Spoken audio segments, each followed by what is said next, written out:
Welcome to Good Journeys with Second Mountain, the show shining a spotlight on lessons learned from trails travelled. Coming up on this episode.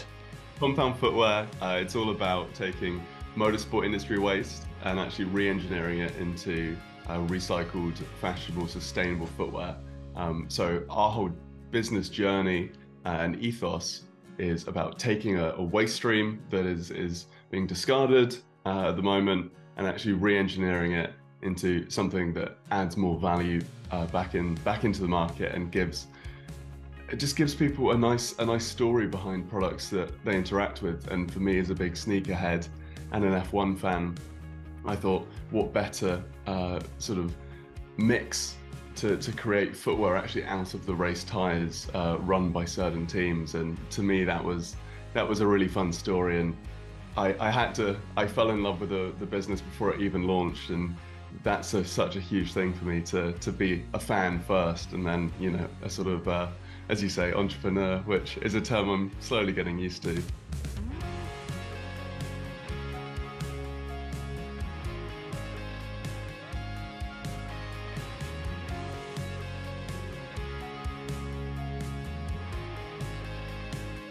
Hello and welcome to episode 24 of Good Journeys with Second Mountain, the last episode of the second season. What a journey it's been.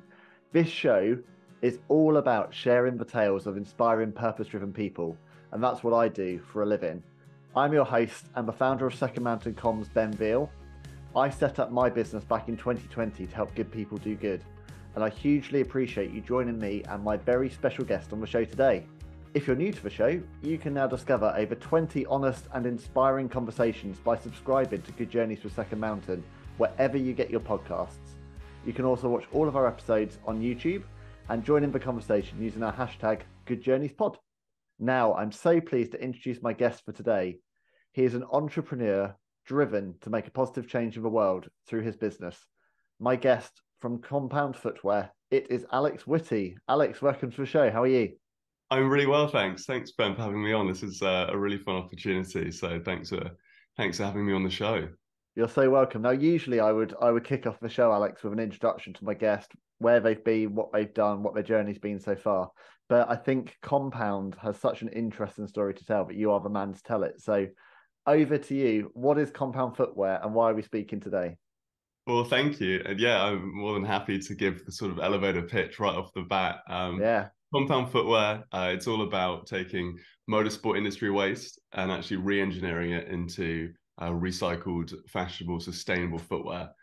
So our whole business journey and ethos is about taking a waste stream that is being discarded at the moment and actually re-engineering it into something that adds more value back into the market and gives people a nice story behind products that they interact with. And for me, as a big sneakerhead and an F1 fan, I thought, what better sort of mix to create footwear actually out of the race tyres run by certain teams. And to me, that was a really fun story. And I fell in love with the business before it even launched, and that's such a huge thing for me to be a fan first, and then, you know, a sort of as you say, entrepreneur, which is a term I'm slowly getting used to. But yeah. Where did you how big is the issue with waste when it comes to the motorsport industry, and when did you first become aware of that? I mean, it's a huge issue, and it's one that I don't really think is talked about enough. It's Formula One, for example, it's quite well talked about that it's quite a polluting sport, and drivers such as Lewis Hamilton have come under a bit of stick for being a sort of environmental activist and also vegan and doing very positive things, but gets a lot of stick for, or being called a hypocrite for, say, you know, traveling all over the world and whatnot. But the issues are never talked about the actual waste of the sport itself. It's all about the transport and the flyaways. But ultimately, there's about 70,000 Formula One tyres that go to waste every year that usually get incinerated after every race, or thrown away, dumped in sort of different types of landfill in other countries, as it's illegal to do so in the UK. So that there's a big waste issue there, and even across motorsport for leading tyre brands, about 600,000 tires, again, meet the same fate every year.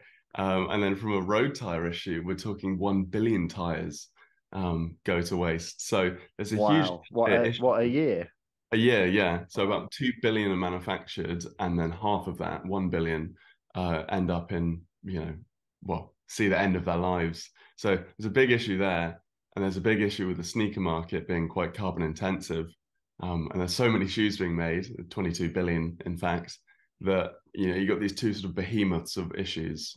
So we're just looking to try and merge them together and almost hit a bit of a 2-for-1 combo, if you Yes. will. So when did the idea first strike you then that, oh, it's this huge waste issue and I can turn these into sneakers? Like, have you always been interested in design, and is that your background? Yeah, yeah. So I was studying down at the University of Brighton for 4 years. I graduated, I think, 2.5, 3 years ago. The problem with COVID was it was the sort of great reset. So everyone doesn't really know what happened when. Yeah, it's just this blur of It's weirdness. just this sort of, this void. So yeah, sort of I was studying design during that sort of void period. Um, and I remember in my final year, I was in my living room with my housemates and we were watching Netflix's Drive to Survive. Um, and I remember it was the episode about the Australian Grand Prix, which was happening early 2020. And the day before the race, it was announced that it was cancelled. And we were, sort of sat deep in our sofas with our sort of leftover takeaways and whatnot, as, many uni students can probably attest to. And then hearing that the 1,800 tyres that had been sent over to Melbourne for race day without even touching the tarmac were sent then back to the UK to be destroyed. And Wow. if there had to be like a eureka moment or like a penny drop moment, it would be that. And I thought, surely this doesn't happen with every set of tyres.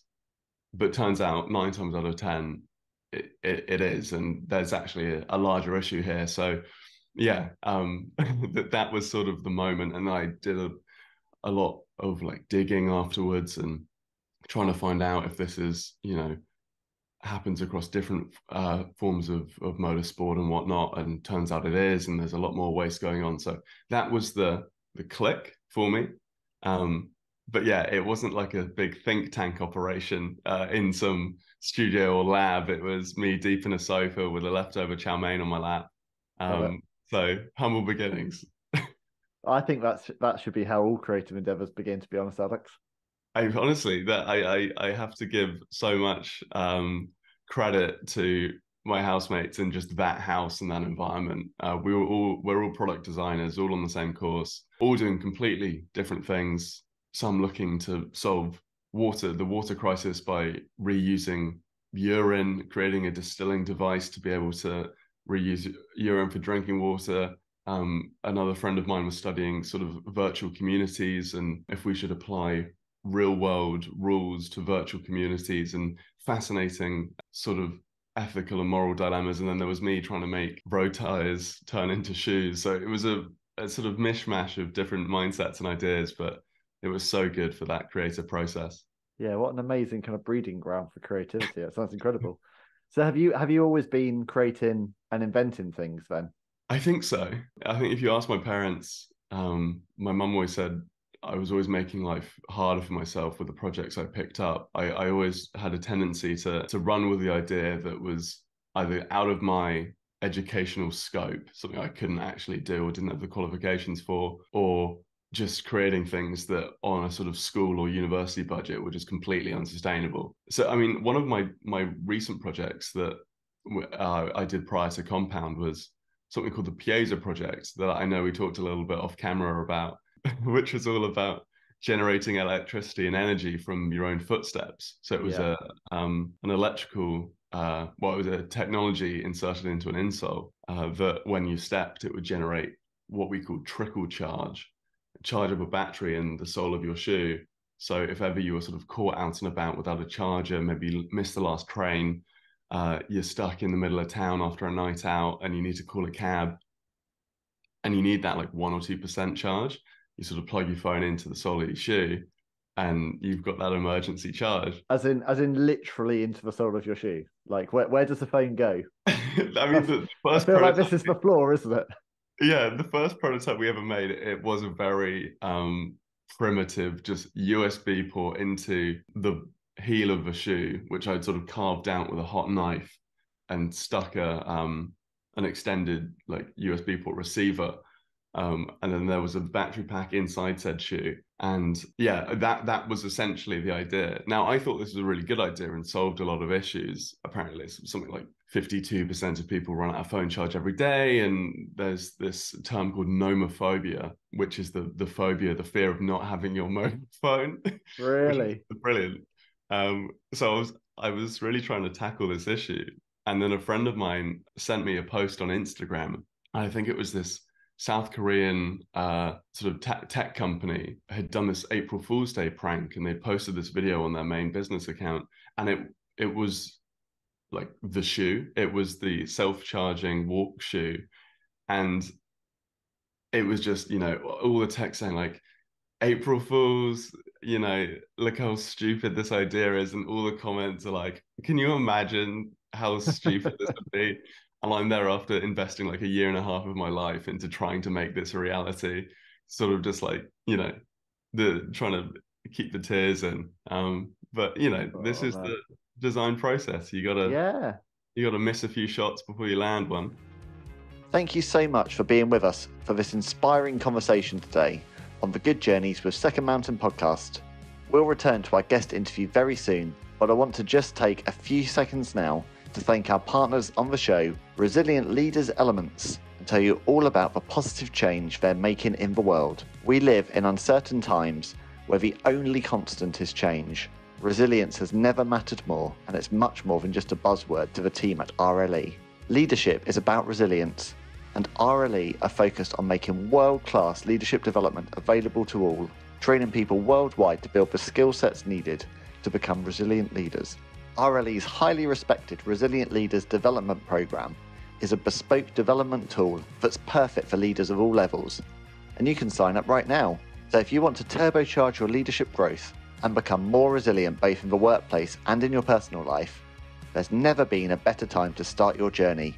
Visit resilientleaderselements.com now to find out more.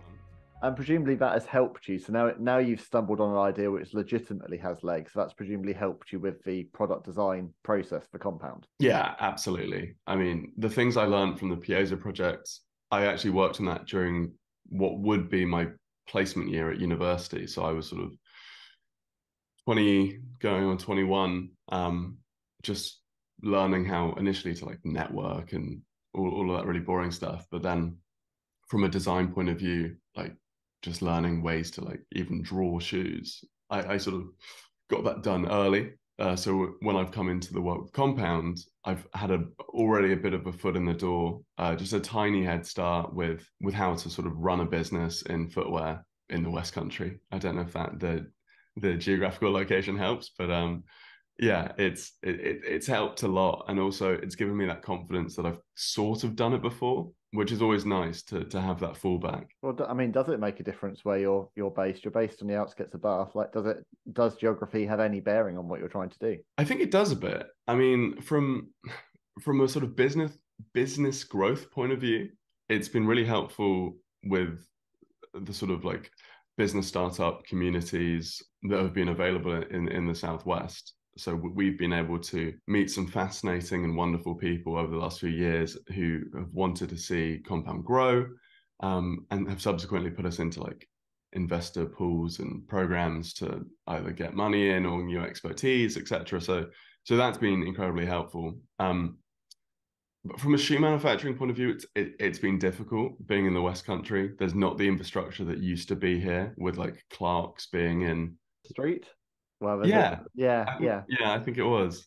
Having that on your doorstep, and the West Country formerly being a bit of a powerhouse for shoe manufacturing, that not being the case now is a little bit tricky. So I do see myself traveling to London quite a bit to meet with shoe designers, and out to Portugal, which has got an amazing hub for premium, leather and also knitwear, sneaker and footwear design. So, I've been my rail card and travel points have been used thoroughly. And this week I'm quite happy to be at home and based. Yeah. It's a So tiring of lifestyle. course, a really big part of this is obviously cutting down on carbon footprints, isn't it? Like this is a really big goal for the business. So I guess you've always got that kind of alignment between, there's an element of travel that you're having to do to achieve your goal. But I know that when it comes to your manufacturing, that's really important to you, isn't it? Making sure that actually you're minimizing the carbon footprint as much as is possible.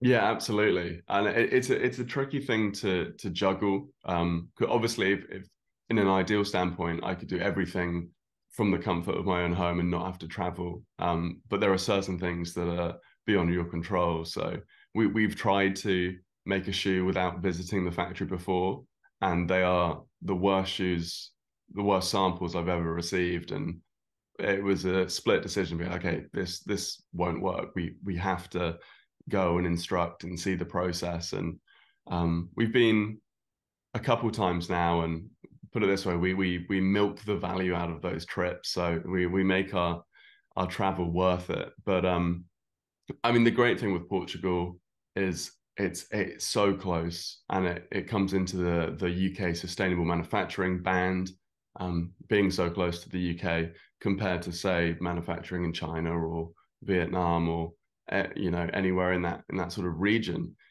And that it has been a few tough decisions to make, because as a startup your margins are so important, and it's all well and good having a sustainable business in terms of protecting the environment, but a sustainable business is only useful if it's a sustainable business economically. You could have the best brand in the world, but if you go bust in 6 months, then you haven't really had the global impact you've planned. So a lot of decisions like have been considered, but for us, our manufacturing has to be European.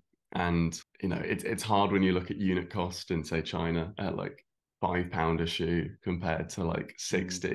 But ultimately, we're doing something that no other brand is doing, taking these tires and putting them into footwear. And it I have an eye for precision, and I'm a bit of a perfectionist, so I really want to create a premium brand for those who follow us. So I sleep easy knowing the decisions I've made are ones that I'm sticking with. And it's worth saying that one of the key elements that you're looking to address here, Alex, not just around sustainability, but is also around fast fashion. And that comes into the margins, doesn't it? That comes into the bottom line. And you are not aiming Compound as a cheap sneaker, are you? You're aiming this as a premium brand for people who get it, for people who genuinely want to wear their tires as a bit of a badge of honor and as a talking point. I mean, tell me about a little bit of I think you've got some shoes there, haven't you? Like show me them and tell me a bit about the design in terms of where I'd you love can to actually plug. see the tires. Yeah, absolutely. So we have here one of our first models of Compound. So this is known as the Heritage model. So this is our bit more of a sort of retro, almost like skater shoe vibe. We've got, again, recycled rubber outsoles. So it's a combination of rubber compounds between recycled natural rubber, which is the white you can see. And when I bring it closer to the camera, hopefully we can pick up those black Yep. speckles that are prominent in the sole. Now, those black speckles are in fact the recycled race tires that we've injected into the rubber. So, as I mentioned, an initial model, we're actually working with our manufacturers to bump these percentages up even more, so that black race rubber is even more visible, and we can get as much recycled in as possible, which is ultimately the goal. Yeah, It's because that. I asked you about this off air, didn't I? Mm. It is possible to lose that speckle finish. You could have bleached it out, and you've tried variations, but actually, you want that speckle, you want that very distinctive tire look to start the conversation, don't you? Yeah, absolutely. I think sustainability in design, it's quite an interesting like mix, because ultimately with anything you purchase, you sort of want other people to recognize your decision, and you want a talking point, and you want to be able to show your passions, whether it's through fashion and sort of self storytelling and whatnot. And for us, yeah, as we said, Ben, we mentioned off air that one of the soles we created, we got the rubber powder so fine that when we mixed it with the white rubber, like mixing two cans of paint together, it just turned sort of grey, similar to my hoodie now. And that's okay, but it doesn't help with the narrative. It doesn't help with storytelling. And for those that want to be able to say right off the bat, like, these are, let's say, McLaren or Ferrari race run tires in my shoes, if it's just a grey shoe, without that sentence, people wouldn't necessarily know. So yeah, we want to make it as easy to understand as possible, and also for those with our shoes to be able to have a bit of pride when they look down, whether they're at the bar playing pool or on the train or whatever, looking down and seeing those sort of chunks of rubber and thinking, yeah, these are probably won a race or two. Yeah, I love that. I love that. And also, you say about storytelling, that's so key to brands these days, isn't it? That's something that I think we were seeing a lot before the pandemic. We've certainly seen it since. This real rise in purpose-driven brands and consumer desire for, businesses and brands that are looking to make a positive impact in the world. Yeah, I think storytelling is, for me, such a priority. And frankly, I feel like we have quite a fun and nice story to tell. From a personal point of view, Compound's very close to my heart. Besides just being my business and startup, it sort of has intrinsically tied into my family's work over the last sort of 30, 40 years. My father used to work in Formula One back in the 1980s for Tolman's Racing. So he helped bring Ayrton Senna into the race team, and got him his first sort of gig, and everyone knows what happened after that. A shame that Dad couldn't have been in the sport when when Senna grew at that rate, but I don't think he minds really. And we've got some incredible stories there about the great man himself, and also Senna. No, I did. And then my mum has been working sort of a variety of things. If you ever look at the whole like De Bono's hats thing, having different hats on for different roles and jobs, she it could be called like Megan's hats. She is so like interchangeable with her jobs, and it's such like an inspiration for me, that like her tenacity and drive and go-getter attitude has such an effect on me as well. And she now works in sustainability with rainforest conservation and protection. So we have a lot of conversations about. I'll give it a plug here. Rainforest Concern is the international charity that Megan Witty works with. Do check them out. They're great. Yeah, thank you. I should have done that in hindsight. She'll probably let me know about that. But yeah, Rainforest Concern, they're an incredible charity. And we're actually working with them. So for every shoe that we sell, we're actually going to be protecting and contributing towards the protection of 100 square meters of rainforest in vulnerable rainforests, usually in South America and the Ecuador region. So really excited to get that going. And one day, hopefully, we can have a visit of these unbelievably biodiverse areas that are so important to be preserved. And I think that's the key, is preserving what we have instead of replanting after they've been destroyed and dealing with the benefit sort of 10, 20 years down the line. It's for us, it's a priority. Yeah, and look, I can say as a father of boys myself, obviously they're not as old as you, but I'm sure your parents are massively proud. You want your kids to be happy at the end of the day and do something they love. If the thing they fall in love with also happens to make the world a better place, then I think you've won the lottery there. So I'm sure they're thrilled with what you're doing now, and just looking to support you in any way they can. It's a really nice thing, the balance we have as a family. I mean, what it means is when I come home from the office from Bath, you come back into another office because everyone's done things in their own way that day, and then you reconvene over dinner or whatever it is, and there's not much of a sort of switch off time. But that's what I love about my family. And also, I caught up with you and your mum over coffee, didn't I? I said, "How's it going?" And you said, "Well, my house is full of tires and shoes." So yes. there's a balance to be struck, isn't there? But yeah, I'm just really looking cool. off camera, and there's sort of like discarded Formula One rims and race suits strewn over the sofa. So the fact we've got a sort of minimal backdrop is actually quite lucky. It's a minor miracle. So look, I wanted to ask you, you've actually, you've launched the brand. You've had loads of media coverage for it. You've been, BBC, ITV. You've had lots of interviews for this. What's the interest been like so far for the product and what you're doing? I've been honestly blown away by the public interest from for Compound. It's been so like almost humbling seeing just you always get nice feedback from your friends and close family and whatnot. And you always know that there's maybe a little bit of bias and pulling the wool over your eyes a bit because they know you and like to see what you're doing.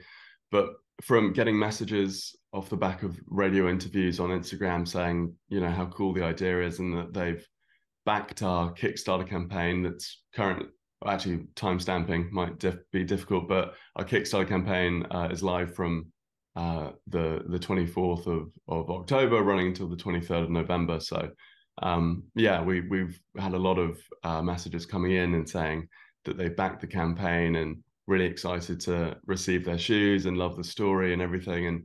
And that is truly everything, because you think you have a good idea, great, you get backed and reassured by your friends, your family.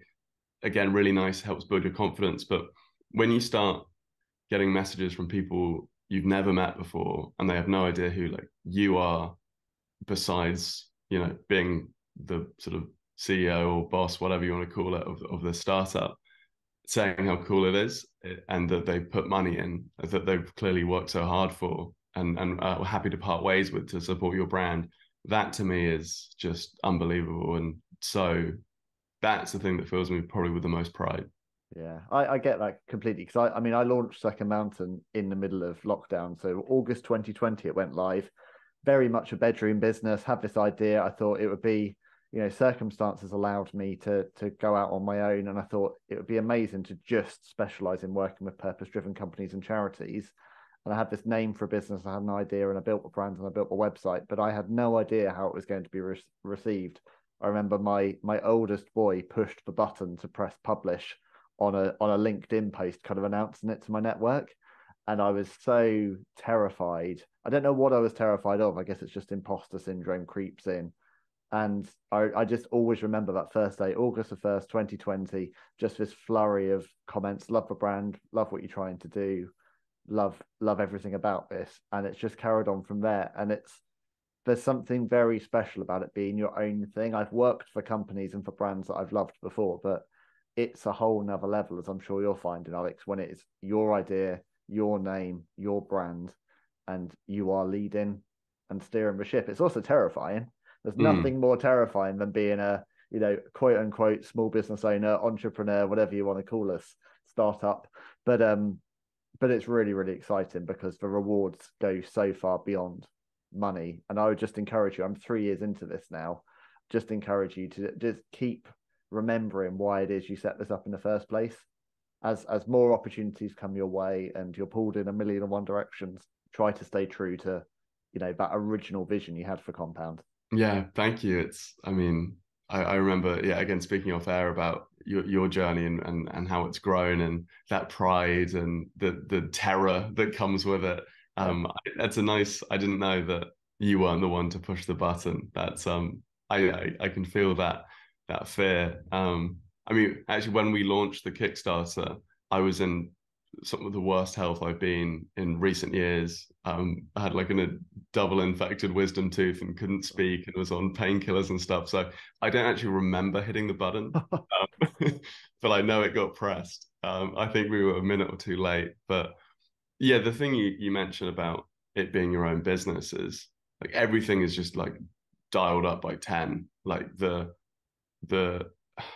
sort of sleepless nights when it's bad, really bad, but equally when something goes well or when you get a win, whether that's a small or a big one, like that sort of ecstasy and excitement you get from that is unbelievable. And the pride is the thing that's unmatched. And yeah, something that's not talked about enough is the sleepless nights when something's going well or when you have a creative idea, because some of my worst insomniac moments and my 3 a.m., 4 a.m.s in front of a laptop have been because I've woken up with a bolt of inspiration and I've tried to go back to sleep and I can't. And after about an hour, I've just given up and gone, right, well, I may as well write this down now because it's out there. So ironically, some of the some of the health challenges that can come with running your own business come from having so many ideas firing.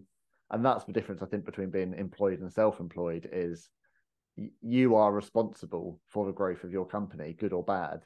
And sometimes that does take a sacrifice. You just have to remember in the quieter spells to look after yourself. Yeah, absolutely. I mean, that was my thought when I was sort of during this sort of period of ill health. I thought if I was working for someone else right now, you call in sick and you come back when you're fit and rested. But I realized, the ship is potentially heading for the rocks and I'm the captain and has to steer, the wisdom tooth, the infection, the fever, it has to wait. And you just, by hook or by crook, you grab that steering wheel and you try and steer it as best you feasibly can. But yeah, it was at that point that I thought, expanding the business would be quite nice and having other people involved would be really cool. But, it's not every day that happens. So I think it was just a little blip, but we got through it. But that creative practice at night, I've left a notepad next to my bed now for that very reason, to just try and make that process slightly more efficient. Because we both know it's going to happen. Like you're going to wake up, you're going to have ideas. You might as well just be prepped for it. Thanks once again for being with us for another inspiring conversation on the Good Journeys pod. At Second Mountain, we firmly believe that resilience lies at the heart of all good journeys. And our friends over at Resilient Leaders Elements are deeply passionate about making world-class leadership development available to all. RLE now has an exciting opportunity for those who share the belief that anyone can be a resilient leader. This is open to anyone who'd value an opportunity to collaborate with like-minded professionals from around the world. Their global Resilient Leaders Elements accreditation program gives you the chance to help others become more confident in who they are and what they do as a leader. The program is facilitated by an experienced Resilient Leaders consultant who will guide you through the journey step by step. You'll then be welcomed into a worldwide network of like-minded resilient leadership specialists. So if you're passionate about developing resilient leadership in yourself and others, why not consider training to become a Resilient Leaders consultant? Visit resilientleaderselements.com now and find out more. You've mentioned Kickstarter. Obviously, that is one route to market, and you've had lots of interest via the crowdfunding model. But that's one of many avenues. I know you're also looking in kind of investment. There's a lot involved, isn't there? In you've made your prototypes and you've got your model and you're all ready to go. But there's a lot involved, isn't there, in terms of moving this product forward? Where do you hope to be? This is a very big question. I don't know if you have an answer at all, but in an ideal world, where do you think you might be with Compound in, say, 3 years' time? I feel like I'm being job interviewed for this question. Yeah. Classic, isn't it? Yeah. I don't know if I've ever successfully answered this question, but no, you're absolutely right that there is so many sort of forks in the road and decisions to make, and so much strategy that goes into the business, trying to figure out, what route you want to take, whether it's investment or continue, slugging out yourself, or, what even platform to try and launch on. These are all, continuous thoughts. So to answer your question, thinking down the line, you say 3 years, right? 5 years, 3 years, 5 years. Yeah, okay, we'll take that. I like 3. Well, I'm quite sort of impatient and want things quickly, so we'll do 3. We'll speed it up. I would love Compound to have a variety of different ranges of footwear, and also we create sustainable recycled clothing as well to support our the shoe brand as well, and have a lot of fun with all the photo shoots and marketing for it. So presumably you can't do anything with tires when it comes to clothing. That's more recycled materials, is it? Yeah, it's more recycled fabrics. Our plan is in the next year, so not 3 but maybe 1.5, is to actually take the waste fabric from motorsport teams. So let's say the hoodie I'm wearing or the shirt you're wearing, that's official team gear this year, but next year it gets, changed up and whatnot. So that usually gets thrown away. And what we would like to do is, instead of them throwing it away, we'll take it off their hands and, using our contacts in Europe, respin that yarn and be able to create new yarn for new clothing creation, whether that be for new t-shirts, hoodies, or even like the uppers of of potential new running shoes. Mm. And then you create another circular waste stream. So 3 years down the line, multiple shoe ranges, even more improved recycled waste percentages in our products. I would love to have a good core team around me and around the brand. The idea of having a creative office space, to me, it's the mindset is in somewhere like Soho in London, just because of the energy, the buzz that I get from that city. But frankly, offer me an office space anywhere, I will take it. And just to have uh, that almost foundation of a really established startup. I yearn for that, coming into the office at sort of 8 a.m., making a coffee, bumping into a coworker, having a chat about stuff, and just I that's the thing I kind of really Yeah. want to go for, Yeah. and work with, whether it be Formula One or NASCAR or IndyCar or Formula E, or even some of the bike series or some drivers, collaborations involved, and just ride the wave, really. It feels like it's rife for collaboration because you've got this really lovely synergy with F1, which is committed to achieving net zero carbon status by 2030. So it feels like Compound is perfectly placed to help with that bigger picture journey, surely. Yeah, I mean, that was such a huge drive for us and still is, that, with the goal of being, as you say, carbon neutral, net zero by 2030, it's a big ask. And I know they're doing a lot with their sustainable recycled fuels, and they're trying to reduce their freight and their shipping, and I think they're making good progress with that.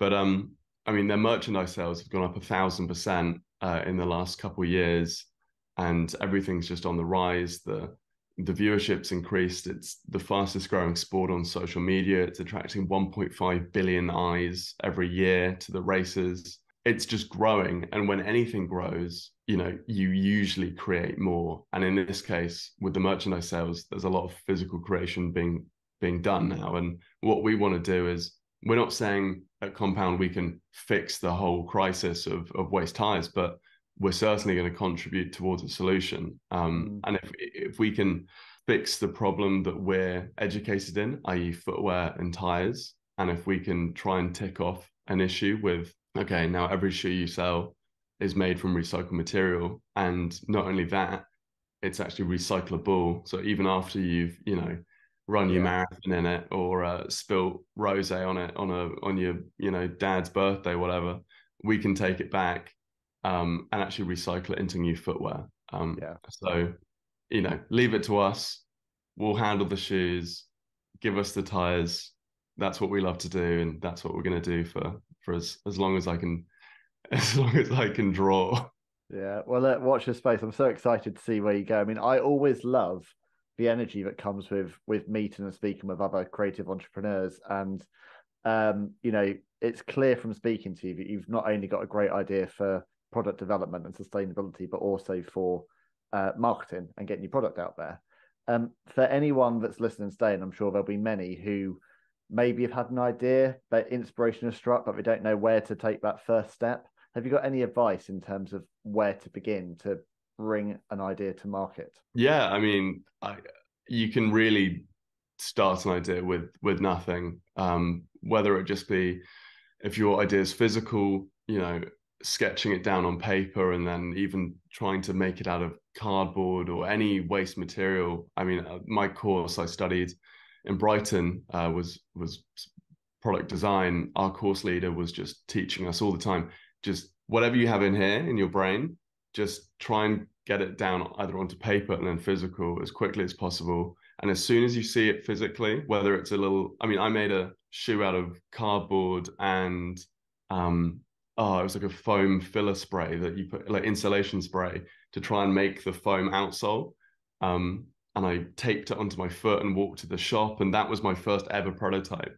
It was so ugly, but it's about progress, not perfection. So as long as you can constantly keep on like tearing up, not in an emotional way, Yeah. for the record, but that might happen as well. You might, yeah.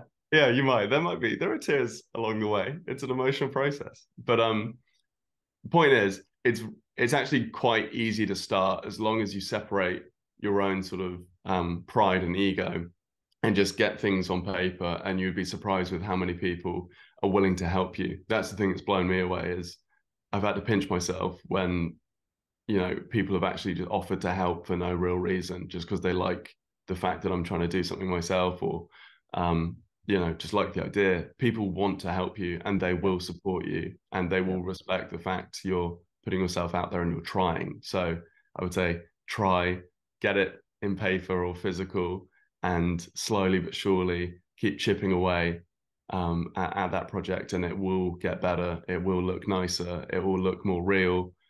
It's all smoke and mirrors until you're able to actually make it. And then at that point, you're going to be tearing up when you have that idea finally in your hands, like I had with our first ever pair. It was an emotional journey when it first came. So yeah, it's a long one, but it's a fun one. Yeah. Stick out. Man, I think there's so much to be said in life as well. Progress over perfection. It's all the journey, isn't it? It's all learning, and that's what you're doing, Alex, with this. But I wish you nothing but the best. I'm so excited. I feel really pleased to have this opportunity to speak with you at this early stage of Compound. And we'll have to do it again in a few years' time when you're taking over the world of fashion and F1. Absolutely, I would love to do that, Ben. And we'll have to get you when we have that meet. We'll have to get some shoes, some Compound shoes on both of our feet for that time. Absolutely, and a hat. And a hat, yes, that's very true. I do love a hat. So, final thing, how can my listeners get in touch with you, follow you on social, what's your website, etc.? Plug away. Amazing. Yeah, so if you're on Instagram, at compound.footwear is the place to find us. We do a lot of fun stuff on there, and we've got a lot of pretty photos and whatnot that we've been shooting. So if you like that sort of stuff, compound.footwear is the place to be. If you want to learn more about our business in a bit more detail, compoundfootwear.com is our website. And then finally, and most importantly, if you search on Kickstarter, Compound Footwear, our campaign is live. So if you want, like Ben maybe, to pick up a hat or a hoodie or a t-shirt or even a pair of lovely shoes, or two, we have a bundle deal. Search Compound Footwear on Kickstarter, and we've got some early bird deals at the moment. Prices that will probably not exist in a few weeks. So nice discounts now. Make the most of it. We'd love to have you on board on the team. However you want to support, whether it's a like on Instagram or 3 pairs of shoes, we'd love to have you on board. TikToking yet? TikTok is building. I'm trying to teach myself the ways. Yeah. TikTok, Facebook, it's all bubbling away. It's all about what I've learned over years. It's all about getting your message out to every audience in as many different ways as possible. Yeah, but it's all time, and it's all got to be strategic. But look, thank you so much, Alex. It's been fascinating speaking with you today. I'm really excited to see what comes next. Any final words? I would just say, watch this space. Check out all of Ben's content if you haven't already. There's a great catalogue of prior work that I've been sieving through now, and I might with some breakfast check out another podcast after this one. But I really appreciate you letting me on the show, Ben, and like you said, we'll have to do this again another time, and we'll have more updates for each other. Yeah, absolutely. Do it if a man says. So look, thank you, Alex, for being with me today. Thanks everyone for sharing this time with us. Thank you, as always, to my brilliant producer, Adam Loretz from Loretz Visuals, who always brings good journeys to life. This show relies on you guys, as I said at the start, to bring it to life and to grow. So please join the conversation using #GoodJourneysPod and follow us on all our socials. So that's it for another episode. I've been Ben Veal from Second Mountain Comms. My guest has been Alex Witty from Compound Footwear. This has been Good Journeys with Second Mountain. So until next time, let's keep climbing together, and I'll see you all soon.